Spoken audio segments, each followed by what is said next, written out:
a choice right now, between fear and love. It's just a ride. Out of the dark night of ignorance and into the shining light of truth.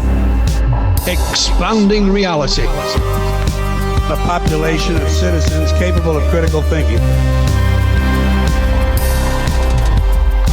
We don't see things as they are, we see them as we are. There's a level of reality where everything dissolves into an ocean of energy. We empower our experience by insisting on our authenticity. That's very profound. Very. Thanks for joining us on Expanding Reality. What an incredible experience you're about to have. Sit down, sit back, and allow the energy to flow through you.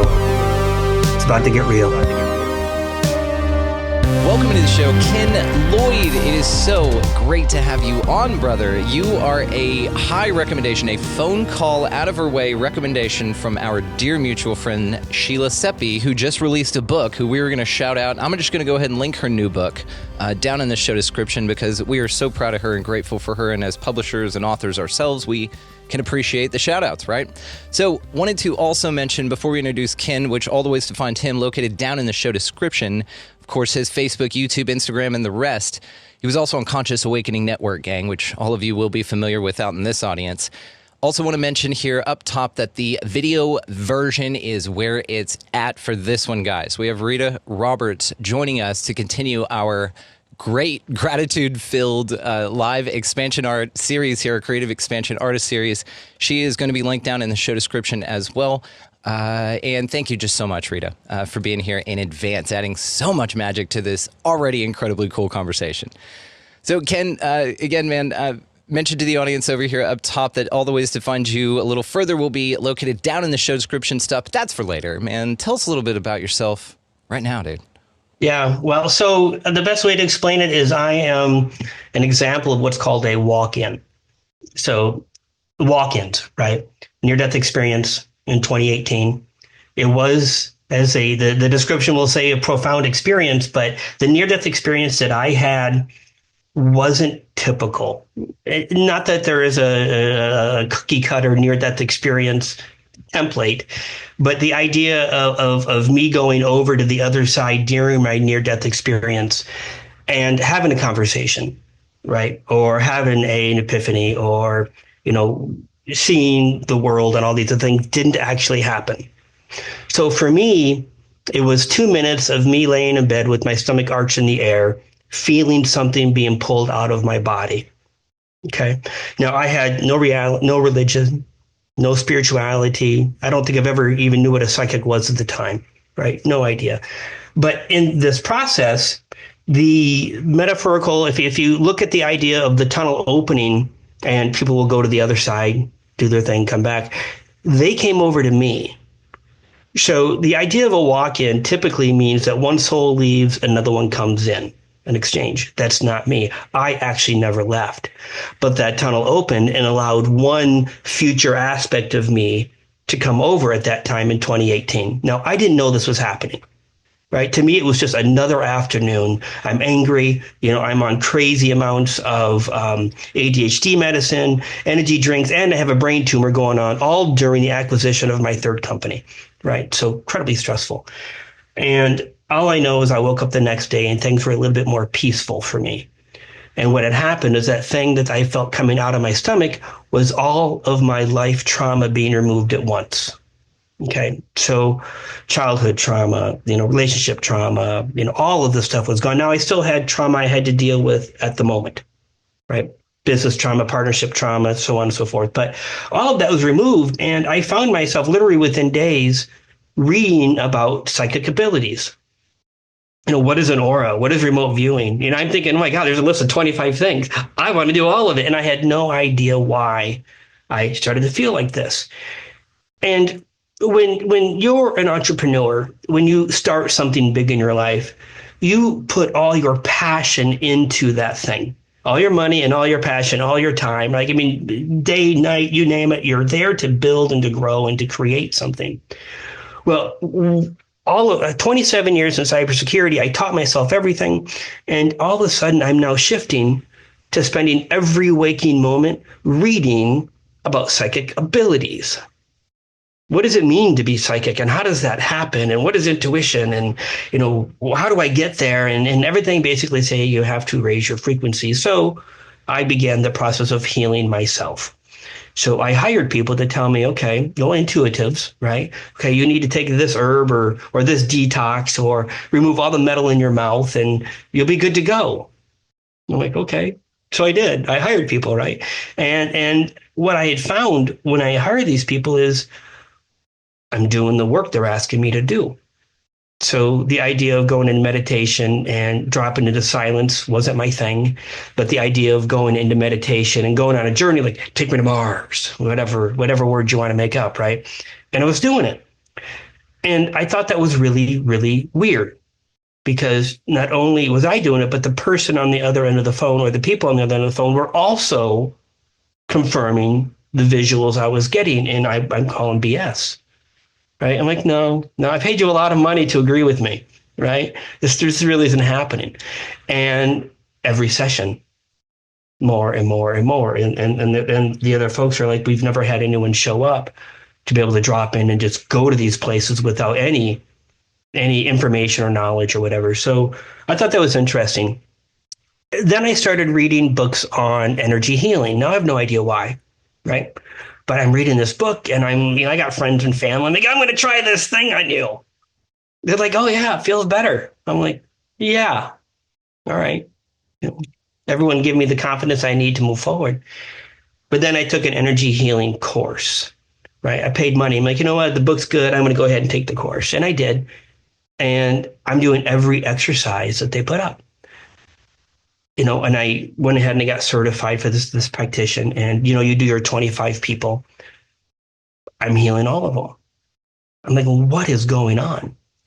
So about that time of my life, I begin meeting other people who are spiritually inclined. And this woman comes up to me. She says, you're a walk-in. I said, I'm a what? So now all of a sudden we get that, when something resonates with you, you just can't let it go. You're like, well, it sounds like might be me because I'm searching what had happened to me. I had no idea. And I have no idea why I'm putting all of this time and energy and effort into this thing that wasn't going to make me a multimillionaire like my cybersecurity was. Right? I'm here, I'm doing the spiritual thing, but everyone's broken spirituality. So why? I don't understand this. So I'm doing it. And, I start getting these downloads. And I run across our mutual friend, Sheila Seppi, through a podcast. And then I read her book and I reached out to her and it says, hey, he says, I think I'm a walk-in. She says, you are. You absolutely are. She says, and there's 13 in you. I'm like, there's 13. I'm like, that's weird. Before I had met her, about 4 or 5 months before I had met her, there was an activation done on me where 12 more came over. All right. So 12 more future versions of me into my field at the time. So she explained to me, you're what's called a soul braid. So like a braid of a hair. I have me, I never left, but now I have 13 others that are with me. And I'm like, what are they doing? Why do I need so many? Right? I got these questions going on and I really don't have all the answers that I'd like to have. Of course, we never really do. But at that time, my body started feeling a little different. So, when you sleep on your shoulder and it gets that little pinprick, well, my legs are feeling like that.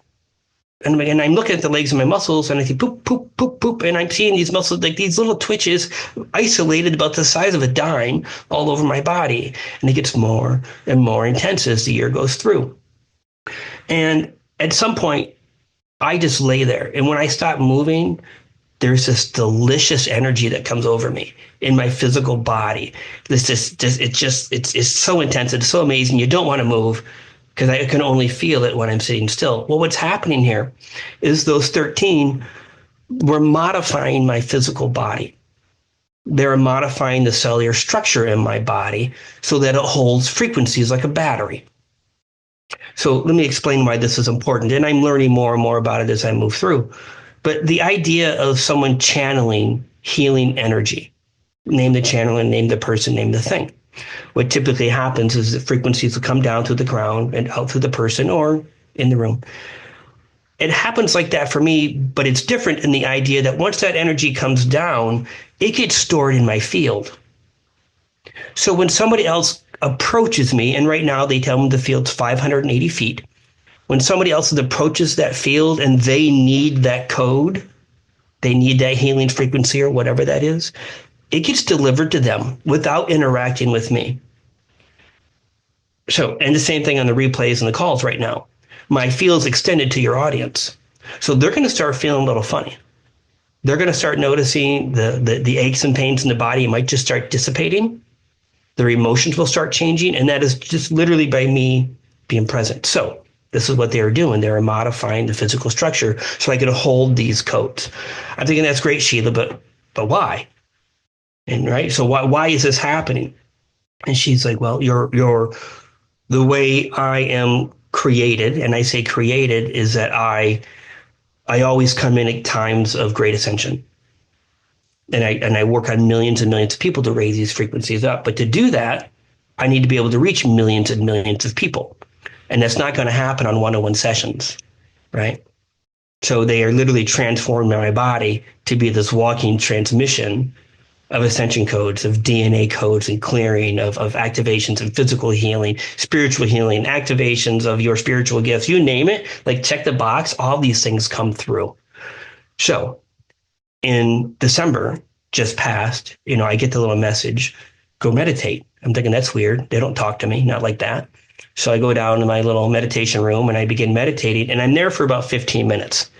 But as soon as I drop in, I can feel this massive energy going through my body, and I can't move anymore. I can't twitch a finger. I can't twitch a muscle. I literally can't move. And my higher self begins moving into my physical body. And I'm like, what's going on? They're like, you knew this was coming. I got the message a few weeks earlier. I'm like, yeah, but what's going on? And the voice was really, really fast, right? Like they're busy. Like, we ain't got time to talk right now. We're a little busy. And they shut off my ability to ask questions. You know that utopia thing we all try to get to with meditation? I have no thoughts. I'm one with everything. Well, that literally happened for 13 minutes of the 15. Can't physically move, can't think, just got to sit there and experience this amazing energy, right? But that's where the fun kind of stopped. About 2 weeks later, my life completely changed, all right? So if you follow the stories of walk-ins, especially with the idea of a soul exchange, your life is disrupted. The old soul walks out, the new one comes into a new family, new relationships, new job, new life. And they're like, I don't know any of you. I'm out of here, right? Divorce happens, this everything complete, and it happens fast. Well, within 2 weeks of my higher self stepping in my body, that's exactly what took place.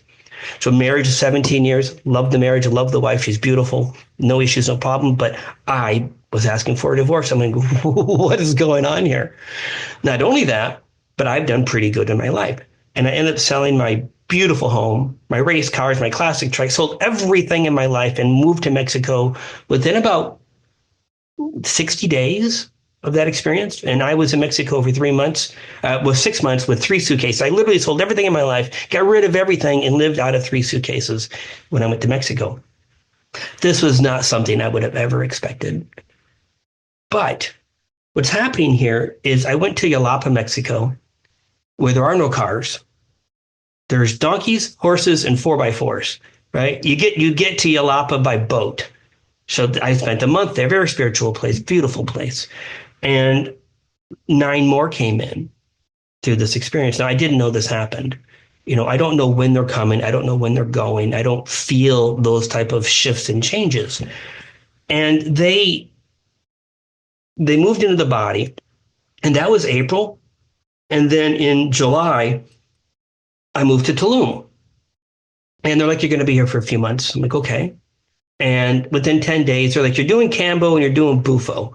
And I'm like, I'm doing what? I'm doing what? Because I don't like these things, right? I don't like plant medicines. I don't like hallucinogens. But they had me do this. And I did the Cambo on a Friday morning at 10 a.m. And that went very, very well. I won't get into Cambo or Bufo. I'm not really here to talk about those necessarily. But what the Cambo did was it opened up the cellular structure in my physical body. And while it was still open, they had me do the Bufo, which is when the ego steps out. And I saw it happening. I literally saw all of it happening, which was really freaky. When the ego stepped out, and with the cellular structure open in the body, the 22 physically merged into every cell, every molecule of my body. We operate as a collective now. So there's no separation of 22 and Ken. There's just one of us. So within days of that, my claircognizant ability was off the roof. Like I knew it was happening before it happened. Didn't matter who was on the call with. It was like, oh my God, it was just there. And through this entire process of me going through this transformation of the cybersecurity geek, right, to now this guy that can heal people just literally almost with snaps of a finger, right? It has shifted everything, but yet, even though there's 22 in my body, I still don't have these conversations that some of these other walk-ins have. We talk to our friend Sheila, and they're yapping in her ear all the time. I'm like, Sheila, I don't get that. They don't talk to me like that. And I asked my team, I call them the team of 22. I'm like, listen, why don't you guys talk to me in my ear like others do? You're here. You can obviously have these conversations. And they told me, they said, if we were to talk to you, it would be slower than what you already have. I'm like, what do you mean? They said, we're in your body. We are your personality. We are in every memory, every emotion. Every knowing is already inside of you. So you would literally just have to ask you, not us, what you need to know. And it's so strange. It's very, very weird, right? So I'm going to pause there. A lot of yaps for the audience. But ultimately, at the end of the day, I'm this really weird walk-in guy who never left, but I have 22 hanging out with me, doing some incredible stuff. It's so interesting, Ken, and this is why Sheila was so excited for you to meet the audience, because we really haven't had a fun, awesome, what the fuck kind of conversation like this in a minute, man. It's been pretty serious. I'm coming out of some heavy shit, so I love this, man. This is wonderful, and thank you for sharing this. You've nonstop smiling since I met you, which was a while back. You and I've had a couple of conversations, so yeah. I see that your life is different and greatly improved. So just from an observational standpoint, you made some dramatic changes in your life that you were aided in by something coming in and aiding your confidence to get over the fear of making the decisions and loving yourself enough to make this step forward. And you have this incredible empowerment and this confidence with your new experience. And I think it's amazing and infectious and awesome. And I think if more folks could embody this rather than watching the news and feeling like they're, oppressed at every corner, which if you feel that way, you probably run that direction because there's freedom to be had there. But it still feels like what you are experiencing is so dramatic and juxtaposed to what most people experience that I just have a lot of questions, man. So when you say that you hear and they will take time to talk to you, do you mean that like you will literally in your mind hear them speaking on those times where there is a connection being made? Rather than, again, it would slow them down if they just described everything to you, which was fascinating. I still want to talk about that. But when you do have the interaction, how does it feel? How does it come about? So when I'm with clients, they interact with me with nearly every client. Okay. They talk to me more when I'm with a client than they do with me, which is really weird. No, I get it because it's a reflection thing. I get this because I do the same thing, but I don't consider it like a teamer. I consider, okay, here's how I've explained it to people. When you and I are sitting here talking, and Rita's a part of this too here, but when you and I are sitting here talking, we are two energies that combine to create a third energy, which is this conversation. And the conversation itself has a life of its own, and it's a tulpa being shot out by our energies and creating this thing, but it takes both of us. What's fascinating about this process is no two are ever alike because the energies are completely different. You and I have different things to reflect for one another. And so I completely get what you're saying. I think it's awesome. I think maybe I'm already doing this, but it wasn't articulated to me that I was a walk-in or needed this type of thing. But also I will say that something massive changed in my life. And with that change came some really dramatic changes in taste and preference to a point where I could not ignore things anymore. And is that how you got? Well, so I was actually looking at you and you're talking about yourself there, showing me kind of how you're configured. So this is how they work, right? So the way it works with me is when somebody starts talking or asking questions, they start showing me. How do you see that? Do you see me still, or do you see the images with me with the stuff there? And is it like so frames? imagine everything as a video or a movie. Okay. All right. And with you, well, you're not a walk-in per se. You actually have the ability to, they're showing, 20 other versions of you. Think of them as in hologram versions, if you will. Okay. And what they have is they have you, imagine standing in line, you've got you're facing this direction and the holograms behind you facing the same direction. And you've got 20 of them lined up to your left. And the way this works with you is that, so you kind of back up to that hologram, these other realities, other versions of you, and you're energetically connected for the process, the time, the moment, the thing, right? And then you shift and move to these other versions of you. Okay. And these aren't just other realities. They are higher selves versions, part of your guides and part of your teams. But what happens here is you kind of line yourself in front of the other one, kind of back up a little bit, and all of a sudden now you're connected. So you keep shifting and moving to these other versions of you as needed. Dude, I've got a shit-eating grin on my face for the audio-only audience, but this makes so much sense to me when you say it like this. There's so many things connected here, Ken. So a dear friend of mine, Pat Mahan, who hadn't been on the show for a while, but he's a dear friend. He explains it like this. He explains that you are, when you move forward or something, what you're doing is you're aligning all the versions of you, and it is sort of a linear process. We could think of this as snapshots on a snapshot images, right? Like how a movie is made. You described it perfectly. And whenever you roll those together, they animate a process. But in those versions, there's still moments. But what's fascinating is those possess different skill levels, or they have different perspectives that once I integrate with, I'm now offered that perspective. But what's fascinating is they're not all blended over. I choose to interact with them from a perspective of one over another rather than one and another. Does this make sense? Yeah, correct. Absolutely. And there are other times that they come in, they're not part of your team. Because I can see other ones tapping. I see other ones tapping the shoulder of the hologram, saying, "Hey, can we step in?" The idea of somebody stepping in to do a dance with your girl, right? Can I have a dance with your girl? Because they're cutting in, right, with permission, right? And they're there outside of your team. They're actually called in by your team or by other missions to bring in what you need. So there are times you have cut-ins, and very polite, very, very polite. That's interesting, because that's how it would need to be approached with me. The audience knows this. I'm pretty spiritually picky, and I've talked about sort of healings, and I've gone through a whole dark night, so I've really I went through a lot of distrust with things, right? And so I just question a little extra, which is, again, another fascinating thing we're going to talk about your inability to question for a moment, and that terrifies me, by the way, in a way that fascinates me that you were so embracing of it. And I've been looking at this inverted concept, man, that all... Seinfeld, whenever George did the opposite of everything, remember that episode? Kind of, yeah. Okay, he did the opposite of everything intuitively for him, and everything worked out great.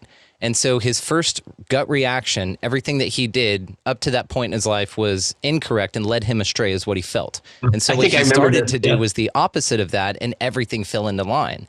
And so when you say this, it connects with me to the astrology that we're looking into, to where your south node is, for instance, mine. My south node is Capricorn, and that's what I come in as, fully embodied, but I need to embody my north node, which is the complete opposite energetic spectrum of that Cancer, to be more in flow, to be more trusting, right? And it goes against my first inclination. So honestly, what you're saying makes a lot of interesting sense in an interesting way to me right now, brother. So one of the things that my team did to me, and they did it right before the near death, was they turned off all the news.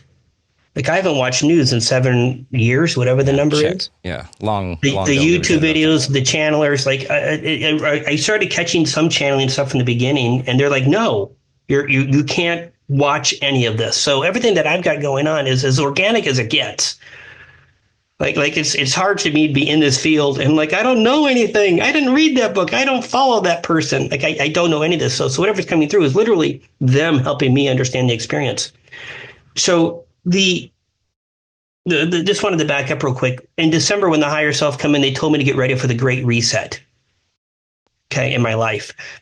Well, obviously, this is what happened. And they removed all my likes and dislikes.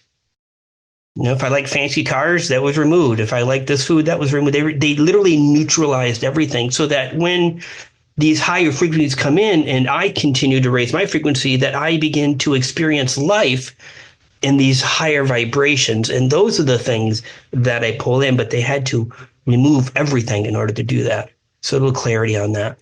Thank you for the clarity. And it's interesting because from a perspective, I could see where I would be stubborn and attached to my preferences because I have preferences and I dig that. And I would like to experience life while having those preferences, but without having to compromise that to experience the things I want to, right? Mm-hmm. But it seems that you found the integrated, quick, like straight to the top version of this by just removing all preferences. Therefore, what comes in is just pure and raw so you can observe and that's it. It makes sense, seriously. If you can abandon attachment like this guy right here, audience, I mean, some fascinating, life-altering things change. It's beautiful. It's beautiful. You know, imagine going through a divorce without anger, without any of that, and still being as supportive, you know, as understanding as it, you know, it is. And this is why I'm always around with a smile. I don't have issues in my world. I don't have moments of it's all been removed, right? So do you feel safe that way? Because that's really my ego's question to you is how do you feel around like the edges of cliffs and buses and danger and things like that? So spiritually, energetically, a lot of protection around me, given what I'm doing and the amount of energy that's flowing through me and the things that are inside of me. There are thousands of they say thousands and thousands that have supported me. But I will tell you this, you know, you're not going to find me in an alley, a dark alley at 2 a.m. in some crazy town I'm not familiar with. Like that, I don't do, right? Not interested in it. And I'm not an adrenaline junkie. Like I'm not trying to see what I can push at all. I'm just Ken, right? Just an average guy. What if 3 of your 22 personalities want to go skydiving sometime? One of them, the pilot, by the way. It's Sheila brought that through. It's not so much that we need to experience these things. We've already experienced them in our own reality, in our own world. It is literally aligning him to the frequencies going and allowed him to do the job he needs to do. With the passion, with the excitement that he talks about, but in such a way that it's also effective and quick across the world. So that was them channeling. Wow. They just show up, right? And it comes from the inside of me. It's not like I've got to call them in or I have to zone in. They're just there. It's just on tap. Yeah. Wow. How do you feel when it comes in? Is there any separation anymore? Or does it just feel like you? They don't come in. See, yeah, because they're already there. What's that thing in the Super Troopers when he's like, he can't pull over any further. He's already pulled over, right? They can't come in any further. They can't come in anymore. Yeah. Now, I will tell you this. They will ebb and flow. I'll have 40 up to 45 at one point. All right. And then they shift and move. And the other thing that I'm becoming aware of, and I see it, and Sheila helped me understand this, is her team calls me a hollow bone. So imagine the idea of this tunnel going all the way up, right? Your center pillar, if that's, I don't have a metaphor to do it, going all the way up beyond source. And it's just opened. All right. So there are things that come in through me that are beyond source because they need to come in and do a job for a particular client. They're like a highway for spiritual dope shit. Literally. And one of 3 things happen. They come in, they do we'll use magic in a very positive, fun way here. They'll do their magic, right?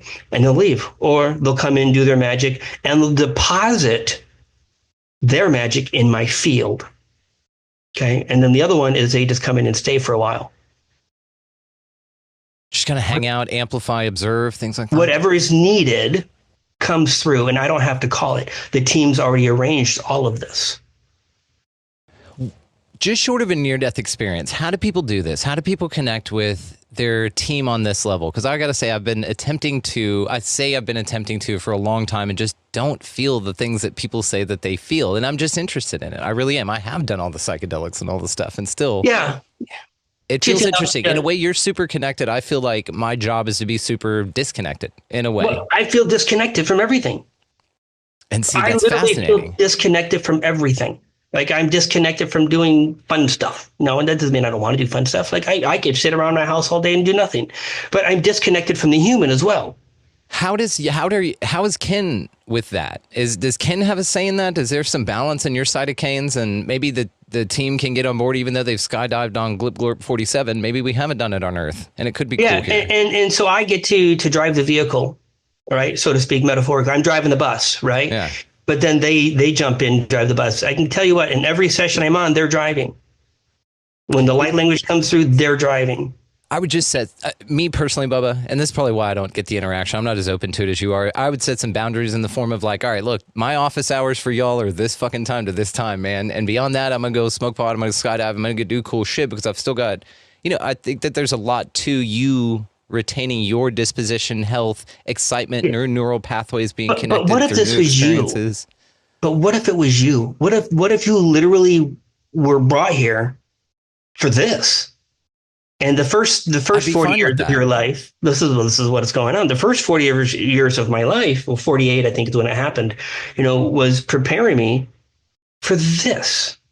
So if they weren't with me, I'm not sure who I'd be or what I would do. Like it's so it's so me that I don't think about, you guys need to go and take off because they're not intrusive. I get it. They're not everything I do. You're not missing anything. No. You feel more complete because of its presence. Therefore, why would you search? The grass isn't greener because you got all the green. I do feel more complete, but I also feel disconnected. I'm like, talk to me more. I'm supposed to have all of this knowledge inside of me that they call the library of creation in my field, right? Library of creation. Everything that's ever been created is in my field. And you can go into my field, into this library, and heal yourself using my gifts. I can take you into a room. You can say, Ken's team, heal my thing. They will do it while you're in those rooms. So I have all of these things, and it's incredible, but yet I don't know anything.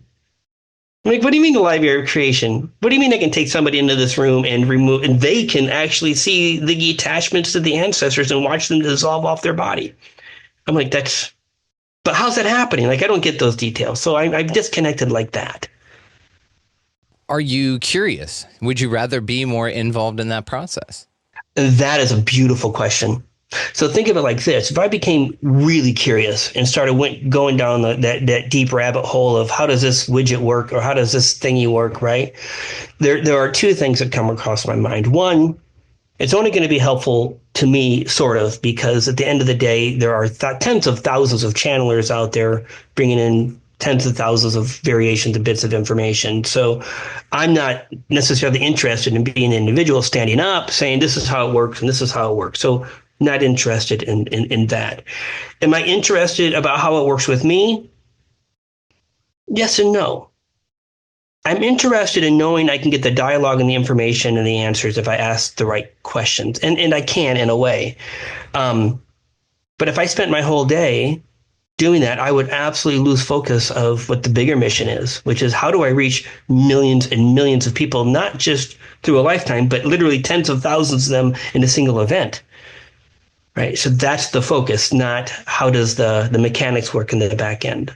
See, and me, I'm an engine up guy. I got to know how it works so I can better run the engine. And to me, learning graphic design made me so much of a better podcaster. It's so silly, right? But they're so hand in hand because the visual representation, if people think that the graphics suck, they're not going to care how great the audio is, right?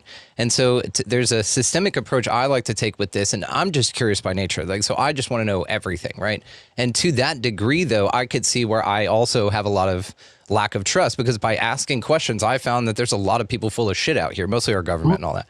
But what I mean to say is that within the question asking process, I found a lot of liberation. Within the suspension of the question action asking process, you found your liberation. It's so interesting. Again, whenever you think of the paths we're taking and that you and I are sitting here with Rita creating this amazing piece of art. If you guys have not joined the video version of this yet, Jesus, go check it out, guys. This is incredible. But I love this and how you and I are reflections from opposite sides of this incredibly cool expanding universe, but we meet in the middle in a beautiful place. So the way they're explaining it to me right now is, imagine the idea that you knew everything. That doesn't mean you have everything on the tip of your tongue.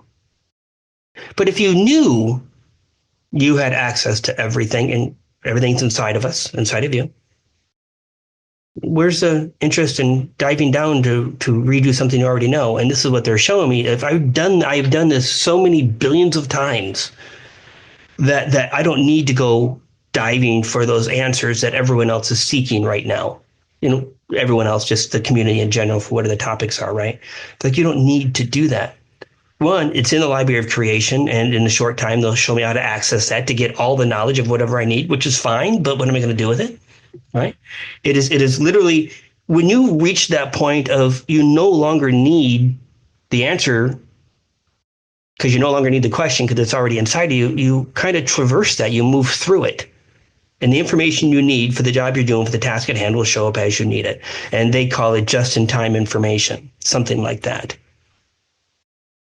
It's like Parkinson's law, which is awfully named, but it's this idea that goes that a project will only take you as long as the time dedicated to it. So let's say that you're given a month to write a paper and you wait until the last night to write the paper. You'll complete the entire paper and do just fine on it within that time period allotted. It could have also taken you a month if you would have done it that way, right? And so this idea of not needing to carry around all this additional baggage so that you can have it on hand physically because it's on tap in the cloud, basically. And so you sort of...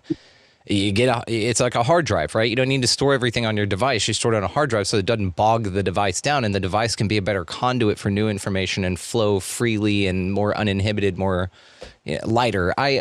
Great analogy. It makes a lot of sense. What do you think is next for you? And then I want to know what you think is next for the collective. So I don't normally talk about what I know is coming with me, because I'm a firm believer in, and because I've seen it so many other times, right? I'm a firm believer, once something shows up, then we can talk about it. Because I could tell you know what, they're telling me tomorrow at 2 a.m., I'm going to be a superhero, whatever. I'm making it up, totally making it up, audience, right?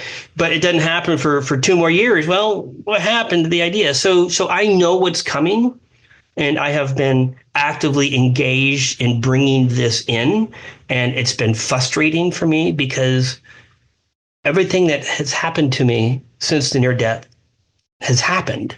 Even though I had the passion and the excitement and the drive to go read something or whatever, it's just happened. But for this very next thing, it requires heavy participation from the human body and heavy participation from the 22 in order to get this, we're going to use the fun word magic, in order to get this magic to show up, right? And it's a critical piece of magic. The idea that I'm able to go and heal people with these energies and move all these energies around is just one aspect of what's coming. So the way they explain it to me is that typically the typical spiritual enlightened person, as they go through their journey, they take 2 steps up, they plateau, maybe they plateau for a week or plateau for 10 years, whatever they are. And then the next thing comes in and they go up the next level. And we're using levels just as an example. But imagine shifting that paradigm so that you are in an elevator that doesn't stop and has no top floor. And this is me. And they'll never stop increasing the things that I do. I'm literally here to shift the world and to shift the energy of the world, to bring in the ascension and to bring these gifts online that are inherent in all of us. And as I do this, they just next thing, and next thing. I'll give you an example. The other day, about 4 weeks ago, it's dark outside. I get the thing, go outside and do this light language things. And I was with our friend Sheila, right? I'm like, Sheila, guess what? Guess what we're doing? She goes, okay. So, she did her activation and did my activation. It lasted all 6 or 7 minutes, and an ET showed up in front of me. Okay. Now, not in the physical. Please, I don't have the physical. I don't have UFO. I'm not a UFO experiencer, and I don't have, not a hybrid, none of these things. But showed up and he walked into me. I'm like, well, that was interesting. 1, how to get here, and 2, who let him in? These are the things I question. I've had my fair share of discernment issues that teaches me, okay, locks are on all the time. I don't open that door for anything. So that evening, I go to bed and I astral travel. I don't astral travel. I dream of my dog or my car. Like, I'm not that guy. I never, ever happened. I barely lucid dream. And I always ask about this. I know why. But I astral traveled, and it was ugly. It was ugly. And I get up at 3 o'clock in the morning, and I'm pulling this energy off my body. I'm like, oh, great. And I grab that ET. It says, I'm not sure what you did. I says, but you're in isolation until I get this figured out. So I pulled him out, and I put him off to the right in the bubble. And I get up, and I'm staying at Sheila's house for the week. And I said, Sheila, you know that thing last night? I said, this thing happened. She says, oh, She's like, you brought in a gatekeeper. Now remember, I don't have any of this knowledge. Right? I'm like, okay, what's a gatekeeper? I'm thinking gatekeeper, astral projection. I get it. And what had happened is this particular ET, when he came down to join the team, not as a 22, just as we'll call him a contractor. As he came in to join, he got stuck. He'd never been in the physical body, intrepid, and he left the gate open. Okay. So this is why the astral projection, astral travel happened. So got that taken care of, took care of him in 3 or 4 minutes. He's all merged in. And now what's happening is in my client sessions, now that he's here, in my client sessions, I'm able to drill in to other realities where they're existing, where the client is under attack in those realities. Physical attack, magical attack, you name whatever the definition of attack is. And I go into the other realities and I deal with that situation. And then I seal the reality so that energy no longer bleeds over to this reality and causes a disruption in your energy field. So they're showing me all these things, and I'm able to collapse all of these timelines in a matter of seconds now and remove all the energetic charge that was impacting the client. So he shows up, and now this shows up. That's amazing, man. Something I was thinking of whenever you were talking about this is, have you seen the bikers who, it's a biker gang, right? But what they do is they'll go take kids to school that have been bullied, and they'll walk them to class and stuff. And there's this huge biker gang, and they take these amazing kids, and then none of the kids jack with them anymore. They're the coolest kids in school forever, and everything's awesome. This is what it sounded like when you were saying this, that you're like this badass motorcycle gang that goes to other realms and takes care of whatever's going on and then drives them to school and walks them to class to make sure that they don't get dicked with in that reality anymore. And it sounds cool. It sounds really, really sweet. They're the team that actually searching for metaphor right now, but they're like, just go with it. Go with that. But this is how it works. They engage when I'm engaged with others. They don't necessarily engage when I'm not talking or engaged in spiritual work. Okay, well then why don't we invite them to ask a question? Is there a question they have for myself, or they would like to get more clarity about, or anything they want to say here? No, there's not. Yeah, they're like, no, we're sitting back. This is your show. I mean, your show, our show, right? They're like, no, we're not. Yeah, no, they're here to assist, but they're not jumping up from front stage. Yeah, no, they're like the row of people. They're like, we're all stepping back. So gotcha. Yeah. All right. Well, enjoy your bonbons, crew. That's fine. We're having a good time here. Okay. Well, there's so many things to talk to you about here. I would love to know a few of your stories of miracles, if you'd like, before we get to the healing that you would like to offer the audience here before we get into the afterthoughts. Yeah, there are a couple cases that just stand out, right? That just boggle my mind, because one, I don't really know much about the human body. And if I did, it would make my job so much harder. If I knew how the heart worked and pumped blood to this thing and that disease happened because of this, it would just be a mess. So I don't know a lot about the human body. But this 29-year-old woman comes in to me, and she's got a whole list of things she wants me to work on. She's like, I need you to improve my ability to connection to spirit, turn on my light language gift, turn on this, turn on, it's all spiritual stuff. And I'm doing all these things. And I looked at her, I said, listen, I says, everything I'm doing for you, you're not going to recognize right away. They'll show up when it's time to show up. I said, but I'd like to give you an experience, and I'd like to know, is there anything on your body that hurts right now? This is what I like to start with. When I'm working with anybody, I'm like, show me the pain point. We're going to deal with that first, because that's the immediate, holy shit, it's gone. And now I'm going to allow whatever else to show up, right? So it gets rid of that subconscious barrier. And she's like, yeah, she says, so she's 29 or something. And she says, I can't bend my knees. She says, I go to yoga. She says, ever since I've been 3 or 4, I can't bend my knees. So she goes to squat down, and she's probably hovering 1.5 or 2 feet off the ground. So she really can't bend her knees. She can't. She's never been able to. And I said, okay. And I did the thing I did. It took less than 60 seconds. And I said, okay, I want you to stand up and I want you to bend your knees. She went all the way down. All the way down, no pain, no discomfort, completely gone, right? I've had people come out 3 inches taller after 10 minutes because they've been hunched over, their scoliosis, and then you can name, and by the way, just for the record, I know you guys can't see, I'm not a doctor, I don't diagnose, and I don't heal anything. All I do is move energy and the body heals itself, right? shoulders and backs and lungs, and it's just boom, boom, boom. I'll have people take a breath in who have a hard time breathing. I'm like, I want you to get baseline, and they do.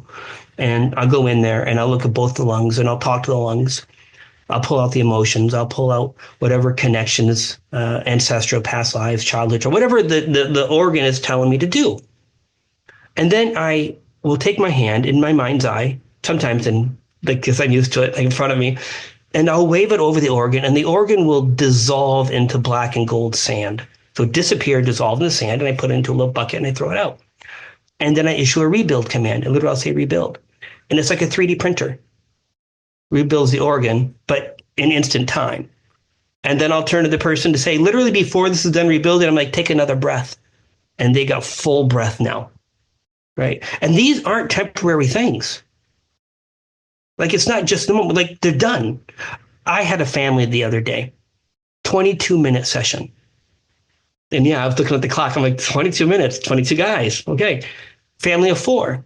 The mom sits down, she's probably in her 60s, 70s, whatever she is, right? And I healed her back and both her knees, total pain-free, gone.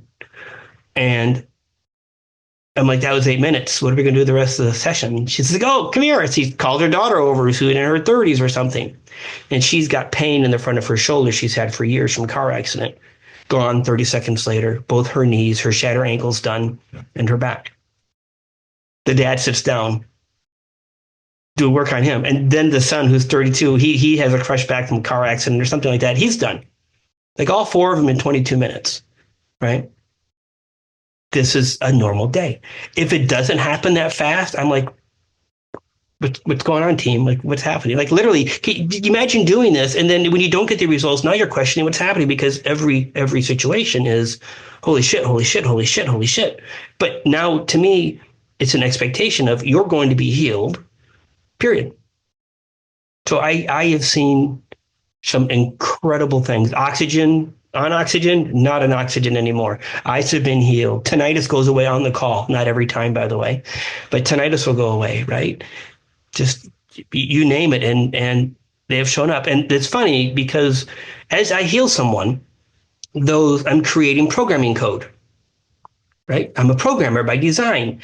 My entire first 47 years of my life was preparing me how to move from spirit, allow spirit to move through the human body and experience to create what the human needs with all of this energy. This is why I consider myself important with the 22. Like, they need me. I'm like, you guys can't get rid of me now. Right? It's my leverage. You need the human in order to heal the human. But I create these codes that are now in my field. So when I'm in a group, physically in person, happens all the time, I will say, hey, anybody in here who has physical pain right now, it needs to be a neck, a shoulder, or a lower back, or a knee. So I kind of limit it, right? Because those are the things I know can have instant relief, and it gives them and the crowd the experience, okay? So I'll heal somebody's knee in the front row, and then people in the back be like, my knee's done as well. I'll work on somebody's left hand, and both hands are gone. Arthritis is gone like that. And that's easy stuff. I live in a very different world. I see everything so differently. As a question for those out there who may be connecting this to the preachers slapping people with their jackets and miraculous healings from churches with people standing up in wheelchairs we may or may not know needed that wheelchair or not, or the people who are used to an energetic trade-off, meaning that if you're going to heal something, what's the trade-off, right? What would you say to those folks that ask those questions? Get ready. The next version of the thing you were suggesting is here. And I don't mean that in a very funny way. The idea of the ability to heal the masses needs to happen now. It's going to happen differently. It's not going to happen in revival churches, with people getting all frenzied necessarily, right? And it's going to happen without touch. There's been folks in the past, we can do our history thing, that, when they did the healing, they did it with touch, and it ended up in a bunch of, legal issues. Oh, gross. Right. Yeah. Okay. So, right. So the ability to heal the masses, the time is here now, and it'll be done in such a way where it's not intruding on the person's essence. right? The idea of the show, because it is kind of a show, isn't needed either. Isn't needed at all. So yes, those things are happening. And I think I might have forgot the second part of your question, but so there's no denying it. I show up and I heal an audience just by being in the room. It's undeniable. Do you feel there's an energetic trade-off with something that compromises your boundaries whenever you're experiencing healing? No. So it's funny, I had a question asked me today, like, how many sessions can you do before you get tired? I don't get tired. I'll do 12 a day. I don't get tired. I literally don't get the energy. It never comes into me. It never comes through me. Everyone's energy goes out. My energy doesn't go in. I'm literally going. So my energy doesn't go into somebody. Okay. I remove the disturbance, which allows their field to rebalance, reharmonize, which shows up as instant physical healing in the body. Okay. Now, when I am doing activations, when I'm turning on someone's ability to speak light language, right? That's what they were doing just now when they were talking. They're like, no, that's not your energy. That is ours. It is our codes. So there is nothing about Ken Lloyd that goes into another person. And I don't need a reciprocal. That balance, is negated by the fact this is my job. This is literally my job, and I've done it billions of times. So I don't need to have I'm going to scratch your back energetically, and you're going to scratch my back energetically. I need nothing from anyone, which makes it so beautiful. It does. I'm not thirsty. It does. Some folks have a trade-off, and that's why there's a skepticism among the energetic healers. And I think, like you with the gray, and this is the next part of this, there should be a little bit of questioning on this stuff, right, to retain your energy. So that's my next question. How do you set an energetic barrier when you're interacting or receiving a healing? Side to this is that now that we're learning about contract law and things like this, there are a lot of contracts that we have signed with officials around our country and things like this that don't represent and weren't clearly articulated to us. So our recourse on this is to sign under any contract and write without recourse or without prejudice. Okay, what this does is it means that anything in the contract that was trying to trap you, trick you, or siphon you energetically, hold you responsible, legalese, does not apply to you. You're reserving your rights. So what is the spiritual equivalent to reserving your rights when either interacting with things or receiving healings? Yeah, so that's a great question. And they're explaining to me as you're talking, they're like, listen, it's no different up here. Every contract has bylaws or hidden stuff or hidden agendas, right? And I see a lot of subcontractors coming in under other contracts. So you might have a contract with a bad guy to have the bad experience, and I'd use these terms in a general way. But that bad guy will then subcontract his contract out and bring a whole bunch of other ones in, right? Something the small print would never seen. Because you have the ability for free will, it's like you need an arbitrator, is what they're stating. So for you to go in and to break a contract, you yourself alone in your meditation state, I'm going to connect to Harry, I'm making it up, right? Harry the ET, and I want to break that contract with him because I don't think he's a bad guy, right? You're not going to be able to as easily as you would wish. You need a mediator, someone like me. Now, let me explain what that means. I'm able to go in there in that same situation and bring Harry the ET up and burn the contract. I'm able to get him to sign another contract that says I'm never going to show up again, and it's yours to keep.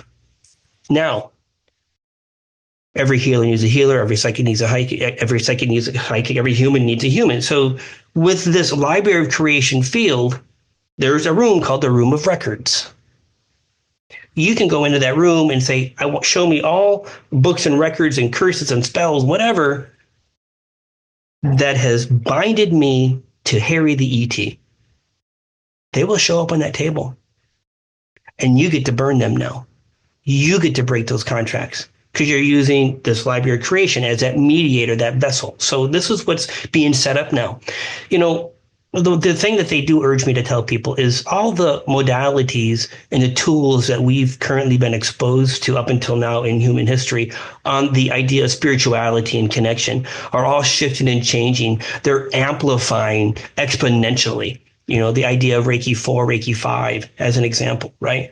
So the modalities that are out there right now are all going to be augmented. And I'm one of those who show up to bring in those new codes. I say I'm one of them, not the only one, right? So not only am I here to break your contracts, but I'm here to give humans the tools to do the job better and quicker and faster, because I got to tell you, I think everyone's tired of waiting for us to ascend. Well, I think you can't, right? Because nobody's coming to save you. You have to be actionable about this. And it's interesting you mentioned that you need a third party, because that's how trusts operate. You have the settler, the trustee, and the benefactor, right? And so you are there as the settler to contact the trustee, which would be the one in holds of that contract, and me, the beneficiary, would then want some resolution on that. And this is equivalent to your revocation of election as it goes to the information we're finding out. So Ken, this actually dovetails very nicely with an in reality, in 3D, let's say, very practical application of this, because it mirrors what we're doing in life to be free next. I really feel this revocation of election thing is the way that you either escape the soul trap, or you get sort of how to navigate this thing under contract by figuring out your sovereignty. And this is a massive thing spiritually for me to be undertaking this revocation of election process, and it dovetails exactly to what you're talking about here, man. Energetically, it's fascinating. Just unsubscribing from the bullshit. So yeah, and ultimately that's what I do. So even when you are talking about these contract situations in the 3D, I'm drawing a blank, because I don't deal with any of that. And I know I deal with it. I still have, in order and reference of how it functions, which is fascinating. And how it functions up there. And I don't know how it functions. I've been tapped out of the 3D world forever. Well, trust allegedly is God's law. This usurps the bullshit statute law, which is what all bar attorneys, or 99.9%, they learn in the bar. That's statute law. That's bullshit. God's law is above that. That treats you like a human being. Statutes is for the corporation that you're being treated as, that you don't know that you're being treated as. So again, when it's interesting whenever you talk about that you're spiritually opening people to their gifts, in the same way, we're telling people about their straw man, and that actually here's how your relationship with the government is, and here's how they see you, and here's how you simply rectify it by standing up and saying, I'm a living person. That's all you're doing here, and asserting your dominance and saying, I got the wheel now, my controls, right? Okay, now I'm following you. Sorry. No, you nailed it. Yeah. I think it's awesome. I like that you needed to be brought up on what you already intuitively talked about. I think that's pretty cool. Okay, well, look, we still want to absolutely take you up on the healing if that's still available. Yeah. And we want to remind the audience that all the ways to find Ken are going to be located down below. I absolutely adore you, brother. I think this is awesome. You and your team are so cool, and we really appreciate you coming by. And we still have a lot more to look forward to in our afterthought. Great way to support your favorite show, guys. Check that link down in the show description, as well as all the ways to find our incredibly cool artist, Rita Roberts. Before we let you guys go here, he has something very special, and I'm just going to let Ken set this up. He also has a discount in his store for you guys, and if you want, well, let's go ahead and tee that up first. Yeah, so that's kenlloydofficial.com for the website. And there is a healing code, or the coupon code, and it's called EXREAL 25, so XREAL 25, all capitals. And that's 25% off any private session or any group session. I have 25-minute or 30-minute sessions, and I have hour-long sessions. Do not book an hour-long session with me. You don't need it. We're going to be sipping coffee and talking about, baloney by the end of it. It's so fast. A crude way of saying this is like when a guy books a hooker for an hour and then lasts 2 minutes, right? He's like, all right, what are we going to do for the rest of the 58? But anyway, I hear what you're saying. If I could class it up for you, Ken. Yeah. So that's the healing code. And now what I want to do is I want to give everyone an experience. All right. This would be about 5 minutes of my team channeling. Is this a good time for us? Beautiful. This is a perfect time. Okay. Thank you. Yep. So the only thing I ask you guys to do is just kind of sit back and receive. So typically I'll ask just to close your eyes and to breathe in through your nose. And as you breathe in through your nose, just breathe in light, whatever color, whatever shape shows up. Your visualization is important to you. Fill the body up, hold it for a few moments, and then I just want you to exhale the things that no longer serve you. That is your only job for the next few minutes. And here we go.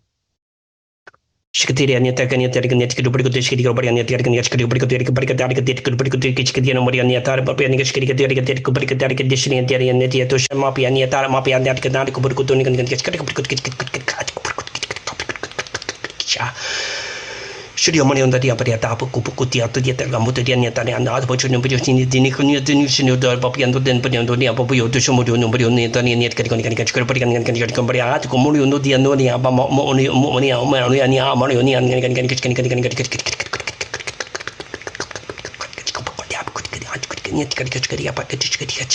dia toria mapia to kapati ania to Korea mapo opo dia do borio to ni na papa opo to shea di ni alia mopa alia ka kokupo shukumu puyo boka dia da mopa alia to po yosho po sho no do sho mo de sha no dia ma ni do ni ado ma ni ta ni to ni andaro mo shugo to kukupokutia pakania opo ni ata mo ni to ni ani to ni ma ni to ni ngachkani kan mo ni ngachkani ni da ko to shiria kapaka do ko kuti ani dara di ani da le ko mo ni kan kan shiria shiria no shamani no ni mani ni shirko ni ni tariotoria mo ni shiria mo ni kon ngachkani no ri mo bi do ni shiria ko ni ko ma ni do bu ni shiria no ba ni ami ni o ni da ka de shugo Peta akudu kanya ta ma bare ni ta ni ti shkoto shani ti de ni drbari ko no ti chari ni ata to ti na ma ni okoto ko pa ali ni ta ni ni de shkono ni ko ti shoto pa ya ta ni ta ni ni ti jushria sha ti loto po pia tu kuto ti ni ali ni alo ni ala ni shkono but ko ko tu shono to ti a poshado. Just come out of that when you're ready. Why do I feel it right here? Like there's a pressure right in here. What is that all about? But there are ascension codes that were sent to everybody. Okay, there was some DNA clearing that took place. There's some awareness that took place. There's some inner struggle for some of your team, some of your audience that is going to be relieved and disappear the inner struggle so they can move forward. Like what happens here is everyone gets exactly what they need. It's not like you're showing up on 11/11 for the very specific day activation, right? That's not how it works with me, right? When this comes through, you'll notice the different tones, the different speeds. There are thousands and thousands of different light languages that can pump through my body as they need, and they tune it to whoever your audience is, both now and in the future and on replays. And you can listen to this again and you will get a different set of codes. I was going to ask, does it sound different to each person? Because just like your reticular activating system, you will pick up different things in your reality, though all are present, right? They're telling me it doesn't sound different, but it's triggered different. I see. Yeah, it'll activate. I got it. Yeah, it's like imagine going and they're showing me a bar of code or a bar of music, right? All of a sudden there's this pop, which is the hook for them. Like this is the piece I need to pull in. Right. So it's, again, I don't know these things unless somebody asks me a question. So interesting, Ken. I think it's super interesting and very cool what you're doing, man. Very cool. Well, fantastic. And thank you for that. I want to remind the audience that all the ways to find him are going to be located down below, as well as our incredible artist. Thank you so much, Rita, for this is just amazing. I've seen you do soul circles before, but never like this. And I am curious to see if, because Ken, this just like us, man, this is part of our conversation and it adds, she is feeding off of all of this and creating this other beautiful part of this process. So I've seen a lot of her work, never one that looks like this, ever. So we're going to make sure that we ask her more about that in the afterthought. But before we let you run here, brother, we like to give you the last word here. Thank you again for everything and for joining us. We'll have you on any damn time you want, Bubba. But before we let you run, what gets you out of bed every morning and keeps you moving forward, man? The potential of what I don't know. The what is coming. And it's not that I have to ask the question, what is coming? But what is coming? Because I know I'm very different, very unique, and we all are different and unique, right? But the whole idea of that elevator thing where every day or every week or whatever, there's something coming. I'm like, how? How and why and what? And this seems so massive, but I gotta tell you, just show up and smile. Be happy. And that's how I live my life. And it's beautiful. It doesn't matter what shows up because it's gonna happen regardless for me. So yes, I do enjoy my beer once in a while. It doesn't matter. It's going to happen. So I hope that was good advice. Enjoy life.